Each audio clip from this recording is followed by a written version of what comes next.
Analizojmë zhvillimet politike me Pano Sokën, Pano mirë se erdhe. Mirë se gjitha. Dhe Ilir Kalemaj mirë se erdhe. Sot që ne flasim, sërisht kandidatët e listave të hapura nga subjekte politike janë në betejë. Betejat e tyre shkojnë në atë që mund të çojë në vërtetësinë e këtyre zgjedhjeve, por gjithashtu të pretendime, transparencë nëse janë vjedhur ose jo votat janë deformuar me apo pa vullnet. Një ditë më parë, pra flasë vullnet politik. Një ditë më parë në këtë studio Ulon Kalaja tha, po mbledh të gjitha provat për ta çuar çështjen në SPAK.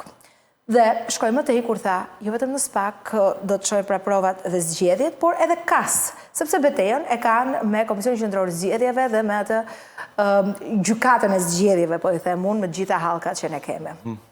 Çfarë po tentojnë të bëjnë para? Procesi jo më kot ka disa hallka, sepse pas KAS-it vjen kolegji.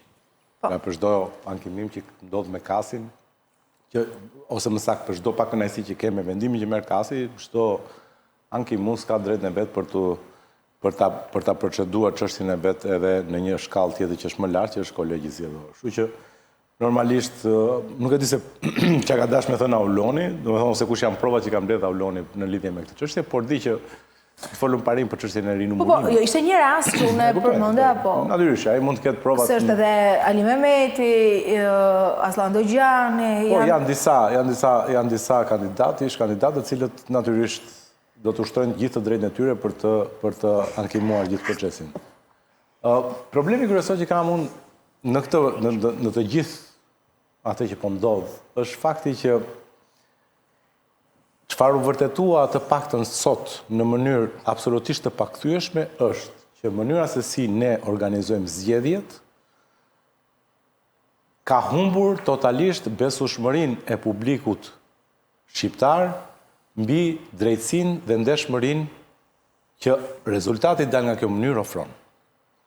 Çfarë duhet të them me këtë është që pavarësisht se si shkohet më tej, çfarë analizohet më tej, si dalin kutit, procedurat a ndalojnë në kasa, shkojnë më tej, a shkojnë në kolegj, etj. Të gjitha këto, nuk do të mund të zhbëjnë dot atë opinion që tashmë është ngritur nga gjithë publiku shqiptar, i cili ka kuptuar që mënyra se si administrohen zgjedhjet nuk ka më besueshmëri. Dhe këtu unë i kthehem një analize që kemi bërë në momenti kur u miratua kodi i ri elektoral në vitin 2024.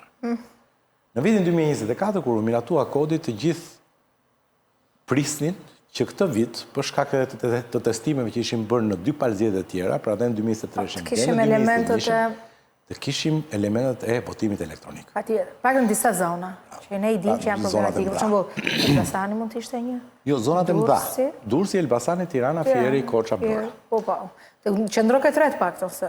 Jo, 6 ishin ato që propozuan, pavarësisht se më pas u bën 3, pastaj u bën 1, pastaj përfundoi fund fare vetëm me 2 njësi. Tek asgjë, ja. Tani unë kam një lajm të keq dhe për Aulonin, edhe për Ilirin, edhe për Aslanin, edhe për të gjitha të Partisë Demokratike. Që ishte Partia Demokratike, ose më saktë përfaqësuesit e saj, të cilët nuk e lejuan avancimin më tej me përfaqësuesit që kanë në Komisionin Qendror të Zgjedhjeve, që nuk e lejuan avancimin e procedimit me një metodë tjetër votimi, përveç se votimi me dorë dhe me grupe numërimi. Pra, nuk është se ti doja kërkosh diku tjetër. E ke nga partia jote. Partia jote ka menduar që ta bëj këtë për ta mbajë, ta ruaj këtë traditë të numërimit të votave me dorë, pikërisht sepse ka dashur që në momentet caktuara të fusi duart. Pra, këta nuk e lanë çështjen e grupeve të numërimit, nuk e lanë numërimin të bëhej përsëri me dorë, të bëhej përsëri në formën e vet arkaike, ku del ai merr një flet numëron PS-ja, PD-ja, Y, Z, Y. Por e mëkuan këtë formë, e mbështetën këtë formë. Pikërisht kur të vinte ky momenti tani, ata të fusin duart dhe të devijonin rezultatin nga ajo që është futur në kuti. Siç po ndodh sot. Dhe hapja e kutive këtë të provoj. Pra do të provoj që në fund fare të gjës. Nuk e di a do ndryshoj mandate, nuk e di a do të ketë lëvizje brenda forcave politike, pra do të ketë lëvizje në renditjen e kandidatëve brenda forcave politike, por një gjë do ta provoj se s'bën. Dhe këtë kanë të testuar me provë nga të gjithë kampionët që ne kemi marrë kur kemi analizuar fierin. Që është? Numërimi me dorë është një proces i cili nuk duhet përsëritur më.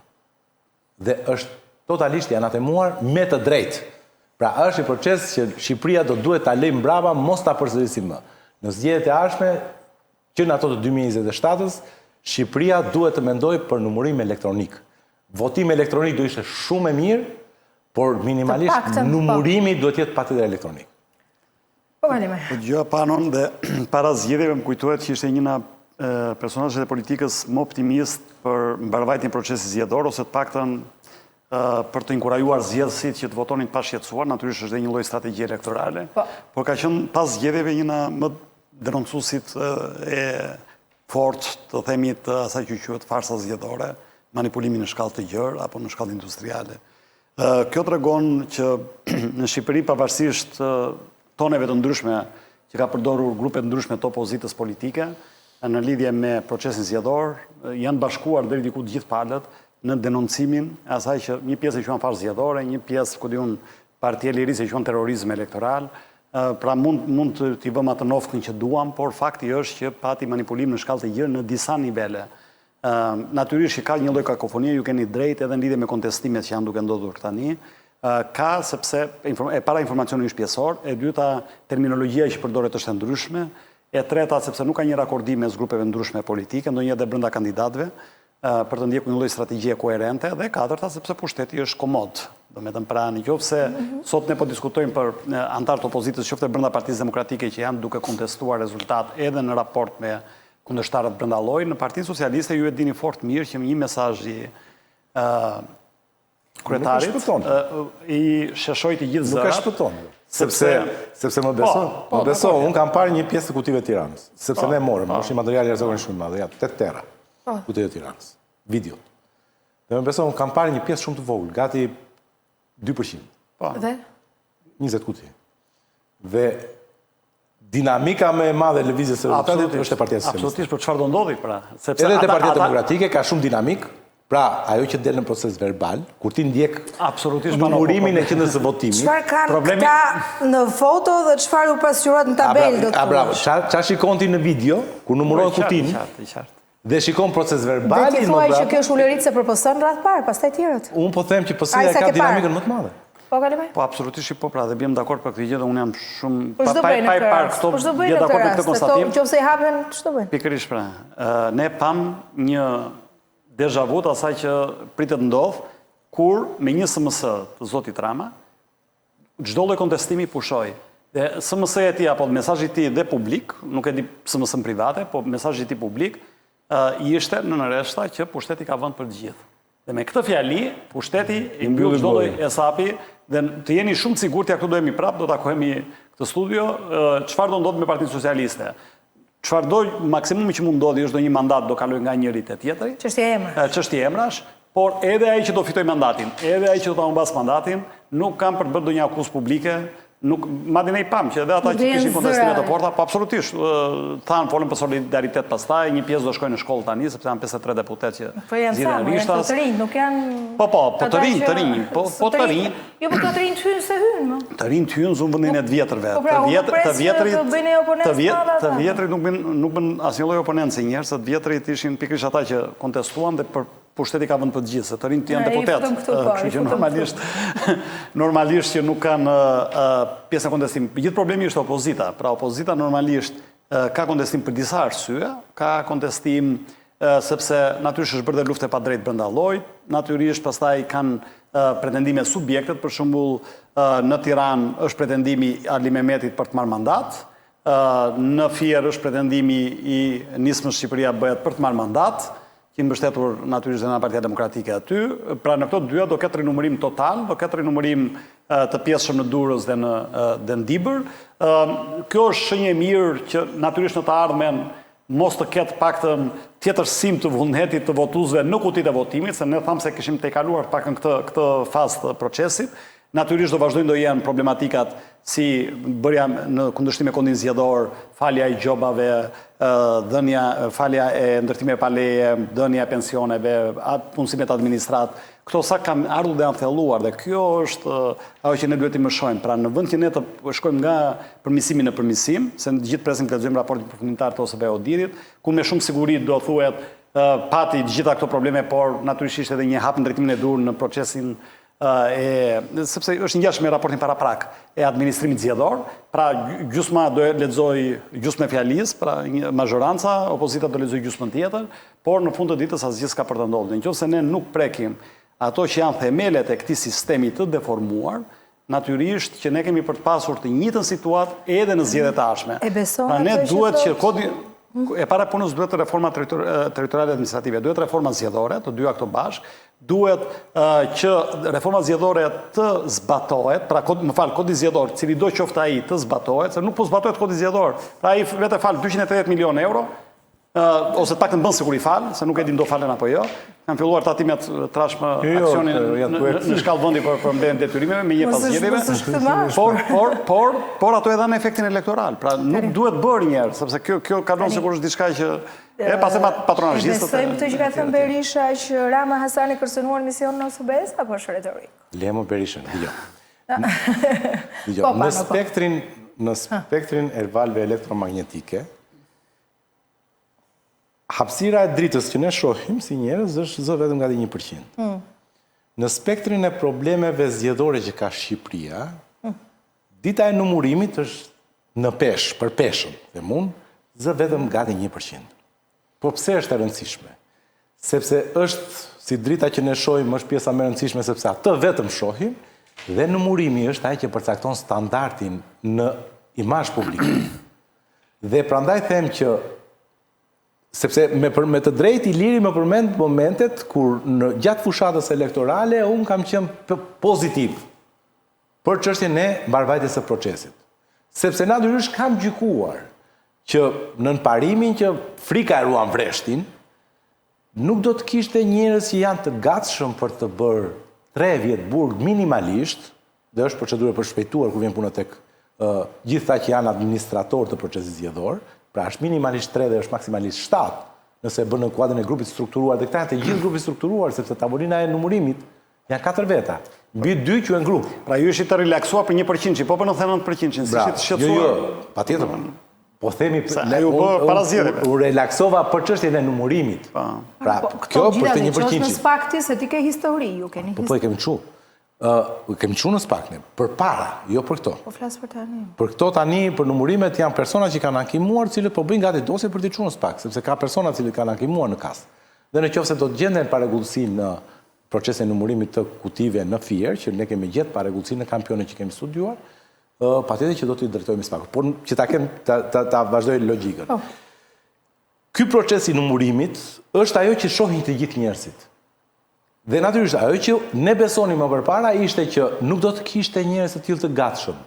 Fakti tregoi që ka ardhur koha që sistemi të tregoj peshën që ka. Pra, ne kemi vendosur 3 vjet, aty është moment të aplikojmë që disa grupe numurimi, të cilat kanë tjetërsuar vullnetin e shqiptarëve, pra kanë marrë votën nga Iliri e kanë çuar te Pano, do të shkojnë në burg sepse kështu përcakton ligji. Tani, po si që thashmë përpara, kjo është një pjesë shumë e vogël e problematikës. Dhe pesha që ngrë, të jem shumë sinqert, është jashtëzakonisht shumë e vogël.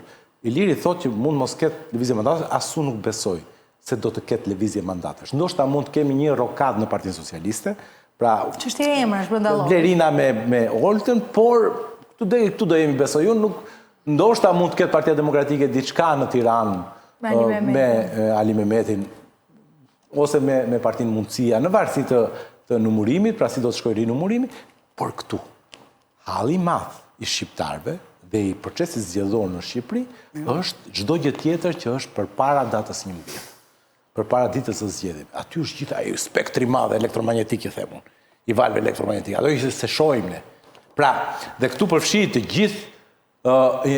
gjithë makinerinë e madhe e cila u vënë në lëvizje, duke filluar që nga krimi, grupet kriminale, administrata, që është jashtëzakonisht shumë, ka qenë jashtëzakonisht shumë e rëndësishme në këto zgjedhje, lidhjet interesit Pra lidhjet e interesit në sensin që presione që bëjmë organet publike mbi qytetarët që kanë tatime, taksa, legalizime, certifikata, licenca, etj.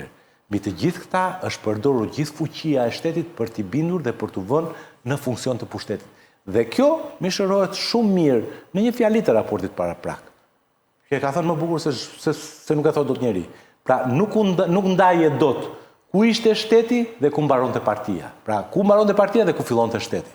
Shteti dhe partia në procesin në fushat elektorale u bë një. Në fushat elektorale u bë një. Ky është problemi që kemi ne. Ky problemi që kemi ne për çështjen e mbarvajtjes së procesit, po nuk u zgjidh. Ndonjëherë ne nuk kemi për të ecur përpara në drejtimin e demokracisë asnjëherë. Sado që të bëjmë hapje, mbyllje kapitush etj, demokracia është reale. Demokracia o je o nuk je. Nuk të bën hapje kapitullave vend demokratik, as siç nuk të bën hyrja në NATO një vend me ushtri për të mbrojtur vendin tënd. Ti mund të jesh në NATO dhe s'ke ushtri fare, siç është rasti i Shqipërisë, ashtu siç mund të jetë Shqipëria vend kandidat për të hyrë në Bashkimin Evropian dhe mos ketë demokraci. Kështu që këto të dyja janë momentet që ne duhet të kërkojmë për të përmirësuar cilësinë e zgjedhjeve në Shqipëri. Nëse nuk e shohim këtë, atëherë do të vazhdojmë kështu të përsiatjet. Më kupton, ose BE-ja do bëjë një raport, ne do vazhdojmë të ruajmë këtë raportin. Mundet Rama dhe Hasani ta kërcënojnë në subvencë, siç pretendon Berisha, se kalojnë një tjetër dimension. Po, e dua një përgjigje. Nuk është... Apo jemi gjëra... Shiko, Aida, problemi këtu, pavarësisht në njerë që banalizohet, është që nuk është vetë fjalë për thjesht për vetëm një raport, këtu raportet ka pafund, domethënë këtu ka pas raportet e Departamentit të Shtetit, raportet e Komisionit Evropian, lexoni dhe raportin e fundit, e tjerë, dhe kur vjen puna, pak gjë bëhet apo për ndryshuar progresivisht. Pra këto probleme, një pjesë e këtyre problemeve kanë qenë probleme të mbartura, por që janë thelluar, një pjesë janë probleme të reja. Ajo që mua më bën përshtypje, dakord do jetë më vështirë për të demontuar lidhjet e krimit dhe për t'i faktuar dhe për të çuar para drejtësisë, sepse nisu nga eksperienca dhe ato që ndodhen për shkak të SKCC-s, vite me vonesë, lista e Durrësit që kemi thënë kaq herë, e tjerë, por për shembull ti ke me VKM që të falen 200 milion euro, të bëhen fermat e kanabisit, të bëhen pensionet. Të gjitha këto janë, domethënë nuk ka nevojë fare indicia publike. Domethënë edhe për SPAK-un, edhe për GKK-on, pra të gjitha këto në thyrje të legjislacionit aktual, në thyrje të kodit aktual zgjedhor. Nëse nuk adresohen këto gjëra tani, domethënë do jetë shumë vonë në të ardhmen. Ne pretendojmë të hyjmë në Bashkimin Evropian në 2030, kemi një roadmap. Pretendohet dhe besoj se do arrihet kjo gjë që brenda qershorit të këtij viti të çelen të gjithë kapitujt. Çelja është një gjë, përmbyllja është një gjë tjetër. Po të lexoni edhe raportin e fundit të Komisionit Evropian, edhe atë të Parlamentit Evropian, aty shikoni shumë mekanizma që ata kanë ngritur, llogaridhënie që kërkojnë në 3 vitet e ardhshme, që Shqipëria duhet t'i zbatojë. Pra ne bëjmë sikur u ahedhim dhe nga ana tjetër vazhdojmë me të njëjtën retorik politike, qeverisim sikur jemi në fushat permanente, kemi një administratë publike më të fryra në gjithë Europën, domethënë fakti që 1/4 e popullsisë punon atyre që janë punësuar punojnë në administratë publike, pra ne në Luksemburgu i pasur kemi përqindje më të lartë të kësaj në gjithë Europën, tregon shumë çka, për mos të pasaj që 1/3 e njerëzve nuk kanë as në punë as në shkollë, që kemi analfabetizëm funksional më të madh, që kemi shpenzimet më të mëdha që shkojnë për ushqimin, apo kemi domethënë njëna shkallët e varfërisë më të larta në rajon, njëna emigracionet, po lexoja dje shifrat e fundit të përditësuara të Instatit janë 40.000 veta që ka humbur Shqipëria vetëm për gjatë një viti, për ato bazë është kavajan, do themi, si rreth, edhe vetëm si qytet, për një vit. Dhe këto gjëra janë shokuese për çdo njeri normal që ka zgjedhur të jetojë në këtë vend. Dje apo pardje, po lexoja për Tiranën, që kishim kaluar gjithë kufit e mundshëm të ndotjes, e cila prej vërtetës që Kuberi Veliaj, kryetar bashkie, u hoq, pra ne thjesht nuk raportonim ndotjen, po jemi ndoshta qyteti më i ndotur në gjithë Europën sot, me nivele tërësisht të pashëndetshme për shëndetin, sidomos fëmijëve dhe të pleqjve në këtë vend. Janë krijuar ishuj nxehtësie në këtë Tiranën që na erdhën arkitektët nga gjithë bota, ku është bërë tashme pajetueshme, dhe do kemi zgjedhje për Bashkinë e Tiranës shumë shpejt. E tjere, pra probleme akute që kanë të bëjnë me shëndetin dhe me jetën e qytetarëve të këtij vendi. Kemi një mal Share që po ngrihet më shumë se mali i Dajtit dhe që është mali Plerave. e tjere. Pra ne kemi standarde për të realizuar dhe jo thjesht propagandë qeveritare. Pavarësisht se zoti Rama son ndihet i fuqishëm politikisht, sepse ka arritur një nga sukseset më të bujshme elektorale për këtyre në numra dhe në shifra, mendoj që ka për të pasur një qeveri si as pak të lehtë, ka për të pasur një rritje të kërkesë llogarisë nga ana e Brukselit, opozita mendoj që duhet të ketë një strategji e cila njëkohësisht të denoncoj, dokumentoj, denoncoj, ndërgjegjësoj faktorin ndërkombëtar paralelisht gjitha këto, po natyrisht duhet bëj analizën asaj çka shkoi gabim me vetë strategjinë opozitare, gjithë pjesa e opozitës, pavarësisht se ku janë treshtuar, dhe nga ana tjetër të ndezin dhe motorët për zgjedhjet lokale. Ne kemi thënë dhe herë tjetër që njëra pjesë bashkite nuk e sheh fare këtë lloj angazhimi as janë agent. Shiko, nuk është se nuk e shoh. Problemi është që se ndonjëherë duket sikur më halle kemi ne këto studio si shqetësim se sa subjektet vetë. Tani unë kuptoj limitet që kanë subjektet politike, sepse normalisht partitë për shembull e reja kanë limitet disa lloj limitesh, limitet që kanë me infrastrukturën, me financat, me fragmentarizimin, limitin që kanë të bëjnë me zgjedhjen politike, pra nëse ata dalin me kandidat, po Gjoja Gronsheja i ndje, për shembull që ju bën një pyetje e tillë, dhe thoshte ne nuk kemi ndërmend të dalim me kandidat, natyrisht ishte zgjidhja më e mirë për opozitën dilte me një kandidat të përbashkët profil jo politik, do të thonë ose politik mund të jetë, por një profil i cili përbashkon të themi gjithë spektrin e ndryshëm opozitar dhe jo një partjak për ndar politikën nga partjaku. Dhe kjo do ishte ndoshta më e mira që gjithë partitë e spektrit opozitar të bashkoheshin, sepse nuk kemi zgjedhje lokale, qoftë të pjesë, do të thonë zgjedhje lokale të mirëfillta ku të bëjë dhe i marrëveshje për këshillat bashkiake. Pra këtu do bëhet thjesht kush do të kandidati opozitar, apo do kemi 5 kandidatë opozitar përballë kandidatë majorancës dhe natyrisht do kemi pastaj një fitore të lehtë të kësaj të fundit.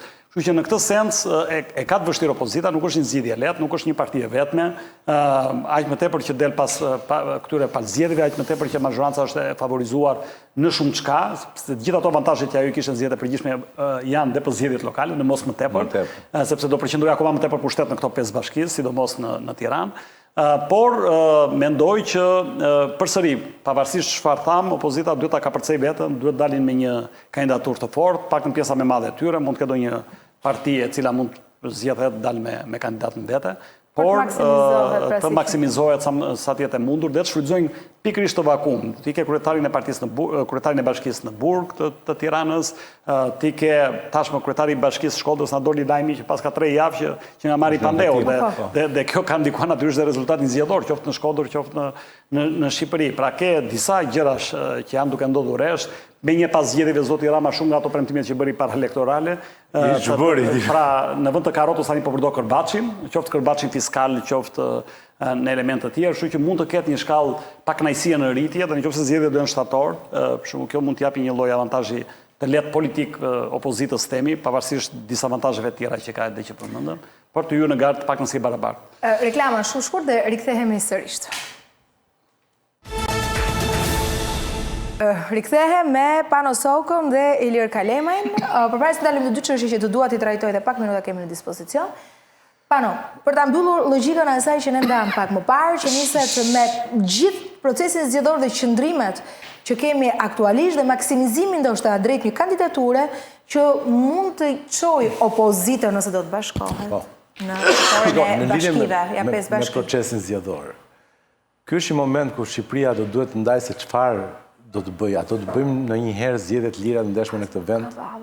A do të bëjmë ndonjëherë gara të ndeshme elektorale ku vullneti i popullit të vej dhe të transferohet në pushtet, apo ne do të vazhdojmë akoma që të deformojmë? Nuk është problemi se humbi një parti, fitoi një parti etj etj. Është problemi modelit.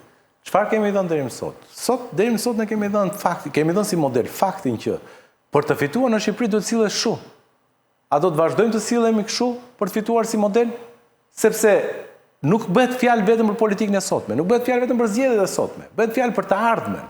Bëhet fjalë, ore, çfarë po i themi këtij brezit të ri, politikanësh që do vi pas Ramës, Berishës, e këtyre që janë sot në enturazh. Po i themi që nëse ti do të fitosh, duhet të bësh të njëjtat gjëra që ka bërë Rama. Çfarë do të thotë? Duhet të kapësh administratën, duhet të kapësh oligarkët, duhet të kapësh paran, duhet të kapësh krimin etj etj, me këto fiton. A duam ne që të vazhdojë kështu ky vend? Ky është dilema që do duhet të zgjidhë Shqipëria. Dhe jo vetëm në dimensionin e lirisë së zgjedhjeve, ndeshmërisë së zgjedhjeve. A duhet fillojmë ne të ndërtojmë një sistem elektoral, i cili bën atë që është për të bërë në një sistem elektoral. Kush është misioni i sistemit elektoral? Është të përkthej me sa më shumë ndershmëri peshën që një parti politike ka në popull, ta përkthej në vende në parlament. Pra, nëse një parti ka 10% në popull, atëherë të marrë 10% në parlamentit. Ky është misioni i vetëm që ka një sistem elektoral. Me qëllim që mos ta le të deformoj, po kështu siç jemi ne, që në datën 11 maj, në orën 7 të mëngjesit, Edi Rama ka pasur 9 deputet. I ka pasur në orën 7 të mëngjesit. 74 të tjerë i mori gjatë votimeve. 9 i kishte qenë fillim. Përse? Për shkak të sistemit elektoral. A duam ne që të vazhdoj kështu, pra sepse është çështja çfarë po ju jepim model të ardhmes, se nuk bëhet fjalë vetëm për të sotmen, është fjala për të ardhmen. Çfarë do t'ju japim si model? Do i themi që bëni kështu siç bëjnë këta, sepse kjo është vetëm formë se si fiton. Se në këtë vend e drejta, e ndershmja, moralia nuk fiton asnjëherë. Bëu i pandershëm, i pa drejt, i pa moralshëm dhe kështu fiton. Dhe unë prandaj e shoh me shumë rëndësi, jo vetëm mbarvajtjen e procesit, po në fakt gjithë psikologjia me cilën do duhet ta shikojmë ecjen përpara Shqipërisë. Nuk më duhen hyrjet mekanike të hapjet e mbylljet mekanike të kapitujve. Standardet e Shqipërisë të bëhen si Europa. Ata liderat e Bashkimit Evropian erdhën këtu vërtet, uruan Ramën për çështjen e fitores së zgjedhjeve, por t'jesh i sigurt që asnjëri nga ata lidera të Bashkimit Evropian nuk do të organizojë apo nuk do të pranonte asnjëherë që në vendin e tyre të bëheshin këto zgjedhje që janë bërë në Shqipëri. Dakor. Mbyllë pano? E mbyllë. Se kishë me merak me të drejtë, sepse është shumë e rëndësishme nëse do duam të kuptojmë. Qa modeli po lëmë, se po ikim, ore ikin ta, do vitë të tjerët. Pano, po ju e dini atë, kështu hytë në si. Po nuk është problem tek unë, është problem çfarë do vim mbrapa. Dakor. Pra kush është trashëgimia që po lëm? Po i themi që, shiko, do të fitosh, si këta, vidh, i pamoralshëm, manipulon, mashtro, kështu fiton. Kalimaj, si është e vizitën e Edi Ramës në Shtetet Bashkuara të Amerikës? Si do ta? Tani, duke qenë se kishim me përvjetorin e Partisë Socialiste, nuk po merrem përvjetori i saj ti është, sepse normalisht ajo është një parti e cila nuk është themeluar për herë të parë në 91-shin. Është një parti që është themeluar 41-shin. 41-shin, kështu që normalisht ka një jetëgjatësi tjetër.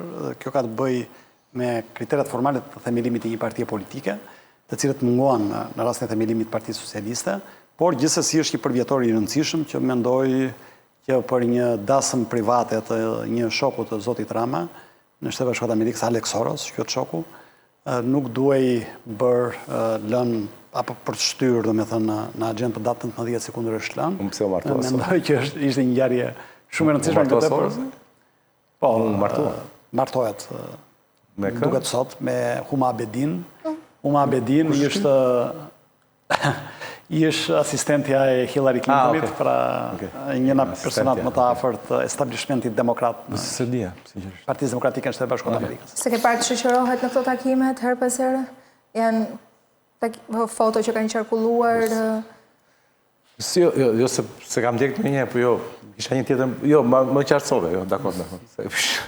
Isha në komplet tjetër, më falni, më qartësova, sepse më po e kuptoj dinamiku martuas Alex Soros. Dhe kur martua George Soros, martesën e tretë ti, zoti Rama ishte i vetmi kryeminist në detyrë, i cili shkoi për në martesën e zotit Soros. Jo, edhe një pyetje kisha për Ilirin, se Iliri duke qenë se shu.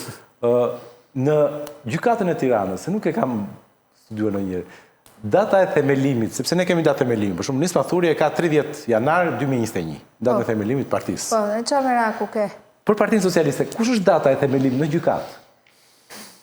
Sepse kam përshtypjen se në 91-shin u paraqitën ndryshime statutore. Ato që paraqitën në gjykatë ishin ndryshime statutore. Ka qenë zoti Xhelil Gjoni. Xhelil Gjoni ka çuar po, ndryshime statutore, e cili çojnë gjykatë. Prandaj thashë është 41-shin, fakte nuk është 91-shi. Jo, po dita e themelimit do ishte shumë interesante nëse do shikojmë se kush është data në cilën është regjistruar si datë që është regjistruar si datë themelimi kjo parti. Partia Socialiste për vërtet është themeluar si Parti Komunistëve, pastaj Partia e Punës, Parti Socialiste. Këto janë ndryshime emërtese, ndryshim edhe statutore që kanë të bëjnë pastaj me një profil të ri ideologjik, falë natyrisht asaj historisë e njohim të gjithë me drejtora Goldin, i cili u ngrit kundër një pjesë të radikalëve komunistë apo punistë Partisë Komuniste. Po nuk kemi një themelimin e një partie të re, pra nuk kemi një Parti Socialiste e cila ka ndodhur ka ndodhur në Rumani, Fjallabia, apo në Bullgari, në vende të tjera të lindjes, ku është themeluar një parti e re.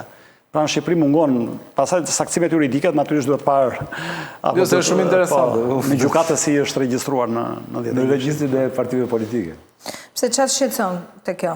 Jo, data e themelimit. Jo, se po mendoja që për partit të ndryshme, për shembull se e di, për partinë Nis Pathurit, paktën partinë time. Ne datën e themelimit e kemi, siç e thash, data 30 janar vitit 2021.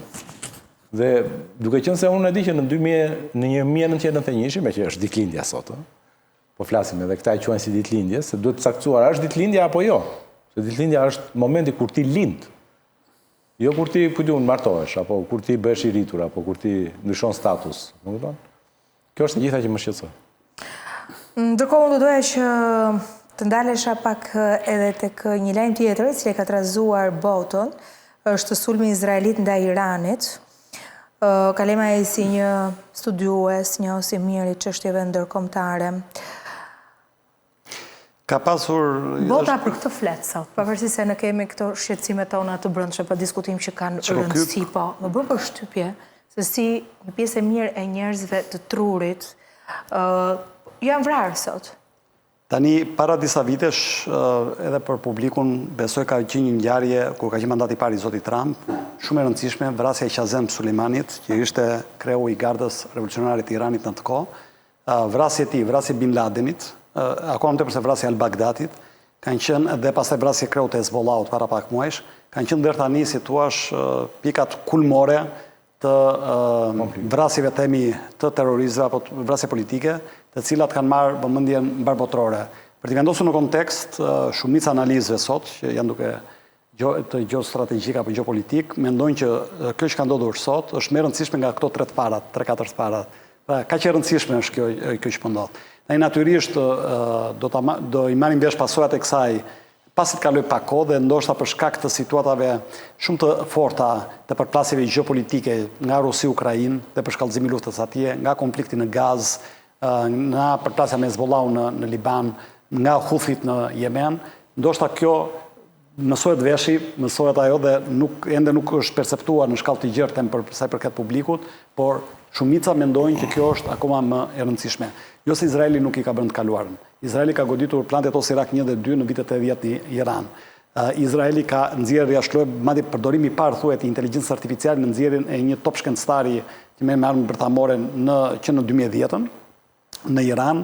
Izraeli, siç e tham, ka vrarë Qasem Sulejmanin, ka vrarë kreun e Hezbollahut pikërisht në Iran, por kjo që ndodhi kësaj radhe duke filluar me pasardhësin e Qasem Sulejmanit pikërisht kreun e gardës revolucionare të Iranit, duke vrarë top shkencëtarin i cili ishte në krye të programit Ahmad për armë bërthamore në Iran, duke vrarë ish kreun e agjencisë atomike të Iranit aktualisht, duke vrarë kreun e inteligjencës të ushtrisë iraniane, pra u vran 5-6 individ të spikatur, brenda dhe mënyra se si ishte bërë kjo, shumë e ngjashme në një farë mënyrë me atë që bëri Ukraina me Rusi, me sulmin apo me sulmin që bëri më parë Izraeli në brenda Libanit për Hezbollahun. Pra ishte një operacion i përgatitur vite me radhë, ishte një operacion i Mossadit në Shin Bet-in, një operacion i cili kishte penetruar dhe kishte ndërtuar, në fakt kishte hapur një fabrik dronësh brenda Iranit, paktën me burimet që vinë nga inteligjenca izraelite, dhe natyrisht pastaj duke nxjerrë jashtë sistemin kundërajror të Iranit dhe duke trafikuar natyrisht edhe sisteme raketore të cilat bën të mundur një sulm nga brenda. Kjo tregon sepse po të shihet në pikpamje makro Izraeli dhe Irani, pra balanca ushtarake mes dyve, me të në shpaka shumë e parafort. Pra ish armët bërthamore që ka Izraeli, por të merren numri i përgjithshëm ushtarëve, Irani ka një 4-5 herë më shumë, po të merren numri rezervistëve është 2 fish Izraeli, pastaj shkojmë te numri artillerisë që dominon Irani e kështu me radhë. Por sot diferencën, sekundër e di kushdo që merret me studimin e çështjeve të luftës, e bën armët bërthamore dhe Izraeli është një nga ato 9 vende në botë, domethënë mbati për Izraeli nuk dihet se sa armë bërthamore ka, varion nga 4 deri në 200. Ndërkohë që dihet saktësisht se sa ka Pakistani, India, Korea e Veriut, Rusia Shtetet Bashkuara të Amerikës e tjera me radhë, ndërkohë për Izraelin edhe për mbajtja ai kurse ka pranuar Izraeli që ka armë bërthamore. Kështu që në këtë sens ndryshon dialektikën e lindjes mesme. Natyrisht Izraeli bëri një deklaratë interesante kur tha që sulmi jon i shërbeu dhe vendeve arabe. Dihet ai rivaliteti historik që ka Arabia Saudite me Iranin. dhe natyrisht rivalitet i cili shkonde në Siri, i cili shkonde në Yemen, i cili shkonde në Liban, ku natyrisht vendet e gjirit dhe Izraeli përplasen në Iranin. Irani ka të themi proksit e vetë, ndërkohë që shumë interesante kjo sepse Irani është në marrëveshje, është në raundin e 7 në negociatave në Doha të Katarit, përsaj me Shtetet Bashkuara të Amerikës, përsaj përket programit bërthamor të Iranit. Dhe që ishin duke ecur mirë. Dhe që ishin mirë ha diskutim, sepse... Jo, të gjithë duke ishin pozitiv. Në hapat e fundit ndodhën disa gjëra, për Shtetet Bashkuara të Amerikës rritën presionin Irani. Irani nuk e kishte pranuar propozimin e Shtetet Bashkuara, kishte çuar një kundër propozim që nuk mendoi të pranojnë Shtetet Bashkuara të Amerikës. Shtetet Bashkuara të Amerikës toroqën personelin e ambasadave në gjithë rajonin, përfshirë Irakun, dhe Shtetet Bashkuara të Amerikës dolën direkt në një deklaratë dhe thanë që Shtetet Bashkuara të Amerikës nuk kanë dhënë aprovimin, ky është një sulm i njëanshëm i Izraelit, i bën thirrje Iranit mos godasi objektive amerikane në rajon, por natyrisht që pranuan që Izraeli ishte konsultuar me amerikanët për sulmin që do bënte dhe i kishte vënë në dieni për detajet e tij paraprakisht. Pra kemi të bëjmë me një situatë shumë interesante, Aida, e cila ka të bëj me Iranin, e cila ka të bëj me rajonin, e cila ka të bëj me Shtetet Bashkuara të Amerikës, e cili ka të bëj me Rusinë, e cila kishte bërë një deklaratë të rëndësishme tani që po flasim. Dhe qëllimi kryesor është të nxjerrin jashtë loje gjithë potencialin bërthamor të Iranit. Pra Irani mos ketë mundësinë në të ardhmen të afërt, jo në të ardhmen të afërt, por kur ndonjëherë për Izraelin apo Shtetet Bashkuara të Amerikës të zhvillojë potencialin e vet bërthamor. Natyrisht që Irani e ka mohuar tradicionalisht që ai kërkonte të zhvillon të armë bërthamore, ka thënë që ne po zhvillojmë nuklear reaktor në funksion të energjisë nukleare, por ka pas një raport të ditëve të fundit të Agjencisë Ndërkombëtare të Energjisë, i cili për herë të parë pohonte që Irani ishte shumë afër zhvillimit të armëve bërthamore, pra kishte thyer atë marrëveshjet e Teheranit të mëparshme etj. Kështu që është kjo dialektikë e re, e cila natyrisht çon zhvillime të shumë të paqëndrueshme. Irani kishte kundërsulmuar me rreth 100 dron, ndërkohë që Izraeli ka sulmuar sot tani që ne po flasim, ka vijuar sulmet, kanë sulmuar qytetin Tabriz dhe qytete tjera, dhe kanë thënë që do vazhdojnë, do të sulmojnë objektive ushtarak, objektiva përsa i përket energjisë bërthamore të Iranit, duke munduar të shkaktrojnë tërësisht infrastrukturën e tij. Dhe nuk e di se lidhje ka, po diçka në strategjinë edhe në rajon me deklarata ka ndryshuar se takon çështjes së ushtrisë, buxheteve, NATO. Nuk e di nëse kanë parashikuar ose kanë lidhje me njëra tjetrën, ose kostot financiare, sigurisht që këto janë momente që kanë edhe çështjet interesave ekonomike, financiare. Shiko, bota duket që nuk është e qetë. Pra, rajoni sidomos kontinenti jon, vendet për afër kontinentit tonë, sepse po themi që kjo është po bëhet në lagjen tonë. Kjo lufta nuk është brenda nesh, pra nuk është tek pallati jon, po është në lagjen tonë. 2 orë larg me avion. 2 orë larg nga Tel Avivi. 3 orë nga Tel Avivi. Kështu që praktikisht duket që kjo rajon, kjo zonë e globit nuk është e qetë. Të gjitha vendet kanë filluar, kanë shtuar kapacitetet e veta ushtarake, kanë planifikuar shuma maramëndse për rritjen e kapacitetet ushtarake, plani gjerman për rikthimin dhe njëherë të fuqisë së madhe ushtarake gjermane, natyrisht është ajo që bie më tepër në sy. Gjermania po përpiqet të angazhojë deri në 5% të prodhimit brendshëm bruto për ushtrinë, duke forcuar gjithë kapacitetet e saj, e më pas duke tërhequr dhe Europën, e cila natyrisht pret që Gjermania të fuqizohet për shkak kapacitete financiare, dhe më pas të ndjekë nga mbrapa për të krijuar atë që quhet Fronti i Përbashkët Evropian për mbrojtjen e Europës. E gjitha po ndodh në një le të them moment ku bota në përgjithësi është e pastabilizuar në gjithë cepat e saj. Pra për shembull, ne para gati një muaji, disa javësh patëm një konflikt i cili e la botën me zemrën dorë mes Indisë dhe Pakistanit, sepse ato të dyja janë fuqi bërthamore, cilat natyrisht nuk do donte askush që ato të përshkallëzonin përplasjen e tyre deri në përdorimin e armëve bërthamore. Po ashtu konflikti me Rusisë me Ukrainën është duke zhvilluar në oscilacione të cilat në her pas here ngjallin edhe pak diskomfort kur vjen puna tek mënyra se si po zhvillohen edhe përplasjet në tyre, dhe retorika është shumë e ashpër gjithashtu. Përplasjet në lidhjen e mes Izraelit, tashmë jo thjesht në Gaza, por edhe me Iranin, duket se ka ngritur shumë temperaturën dhe bota duket sikur po bëhet gati për një luftë. Unë shpresoj që diplomacia dhe logjika të arrijnë të gjejnë rrugën, të arrijnë të gjejnë shtegun për të çartë parat, përpara se bota të vendosi për për të ndërmarrë një hap të tillë i cili do ishte katastrofal. Për ta mbyllur. Jo, në lidhje me atë që me dhënë të pyetje, domethënë në lidhje me shpenzimet. Çfarë kemi? Edhe shpenzimet dhe sa rrezikshëm është rajoni jonë. Bashkojnë ato, domethënë ka tashmë një lloj konsensusi të gjithë vendeve anëtare të NATO-s për të shkuar drejt 5%-shit, pra nëse deri para pak vitesh fliste 2% e vetëm 23 shtete arritën ta plotësonin atë tani që flasim, pra jo të gjithë shtetet anëtare të NATO-s, mbet fjalë tani të shkojmë nga 2% në 5% dhe në këtë 5% është detajuar se si do shpenzohen këto. Pra 3.5% do shkoj drejt kapaciteteve mbrojtëse, që në artilleria e tjera me radhë, dhe 1.5% të logjistika e përbashkët për infrastruktura, derte pas e fondit e Bashkimit Evropian, që dhe Shqipëria synon tani të bëhet pjesë e saj, përmet partneritetit që ne kemi me Kroacinë, së fundi me Kroacinë, në trekëndshin Kroaci-Kosovë, që lidhet natyrisht me mbrojtjen e rajonit. Kjo është një lajm i mirë për NATO, fuqizimin NATO-s, natyrisht edhe përballë skepticizmit amerikan, nga ana tjetër dhe shton sigurinë për vendet anëtare të NATO-s, nga ana tjetër natyrisht proksimiteti gjeografik që ne kemi dy teatret kryesore të luftës sot në botë, qoftë ato Rusi-Ukrainë, që me proksit e tyre dhe në Ballkanin Perëndimor, sidomos Rusia, janë kërcënuar luftrat ibride që njohim gjithë, dhe pjesa pasaj e Yemenës, rajonit të Afrikës Veriut dhe lindjes mesme, ku natyrisht është një rajon tërësisht i paqëndrueshëm dhe që po vetë gjithmonë më tepër i rrezikshëm. Edhe elementi i tretë pastaj, që nuk duhet ta anashkaluar asnjë dhe duhet thënë, ajo i përballjes me njëra katastrofat më të mëdha humanitare në kufit e gjenocidit për fëmijët e Gazës, për popullin civil atje, të cilët janë duke përjetuar njëna momentet më fatkeqe të shekullit 21 për vërtetës. Faleminderit që ishit me mua të këtë premte. Ju përshëndes. Faleminderit, do ishte ndodhur që të hënën, si zakonisht, jemi sërish së bashku në orën 10.